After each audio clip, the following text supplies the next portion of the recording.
ये है आपकी सरकार।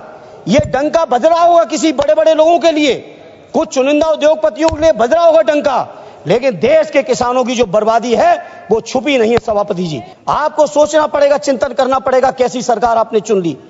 कितना प्रधानमंत्री जी के नाम पे झूठी बातों को आप विश्वास कराओगे लोगों को? अरे कितना दिया है उससे एक मिनट सवाल, जितना दिया है सुन लो, उससे ज्यादा आपने जो यूरिया की बोरी 50 से 40 कर दी, उसमें काट लिया है। उससे ज्यादा आपने जीएसटी में वसूल लिया। आप बताओ ट्रैक्टर पे कितना जीएसटी है, यूरिया पे कितनी जीएसटी है, कीटनाशकों पे कितनी जीएसटी है? जीएसटी के माध्यम से आपने वसूल लिया है। एक हाथ से 1 रुपया देते हो, दूसरे हाथ से 10 रुपए खींच लेते हो किसानों से। किसान सुन रहे हैं देश के, इसलिए मैं सभापति जी कहना चाहता हूं, आज किसान मजबूर है।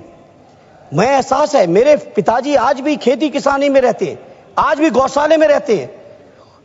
मुझे एहसास है किसानों के दर्द का। सभापति जी, किसानों को यह हालत थी पहले, जब कभी भी अगर किसी किसान परिवार से ये कह दो कि गांव छोड़ दो, जमीन छोड़ दो, शहर में चल के बस लो, नौकरी कर लो, तो वो नहीं तैयार होते थे। और आज सभापति जी किसान इतना मजबूर हो गया है कि खेती छोड़ के शहरों में रिक्शा चलाने को तैयार है, शहरों में आपके मजदूरी करने को तैयार है, कोई भी काम करने को तैयार है। अब किसानों ने समझ लिया है कि उनका और उनके बच्चों का भविष्य अब खेती में नहीं रहा।